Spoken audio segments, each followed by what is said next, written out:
La Fundació ATSIS treballa en programes específics per aconseguir la inserció laboral de nois i noies en risc d'exclusió social. Aquest públic d'adolescent jove que ve una miqueta d'una experiència negativa de la seva experiència educativa, per tant, amb molt poca o nul·la formació, amb grans dificultats per incorporar-se al món laboral. I arriben derivats de serveis socials o directament des dels centres educatius de la zona. Expliquen que el mig segle de feina al barri fa que els agents relacionats amb la inserció juvenil els coneguin. Segons el mercat laboral, doncs hem anat fent unes ofertes o unes altres. Del barri del Carmel han sortit generacions senceres de pladuristes. Altres generacions han sortit formades en alumini. Després de la crisi hem accentuat més, per exemple, tota la nostra formació en el camp del comerç.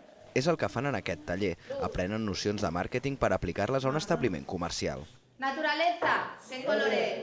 Fa 30-40 anys el jove tenia moltes facilitats per incorporar-se al mercat de treball i a partir d'ahir anar-se fent un projecte vital. L'objectiu de futur de l'entitat és investigar noves fórmules per a la inserció social i laboral. Per exemple, treballant les competències transversals d'altres maneres, incidint en el temps de lleure dels nois i noies i aconseguint una major participació de les empreses.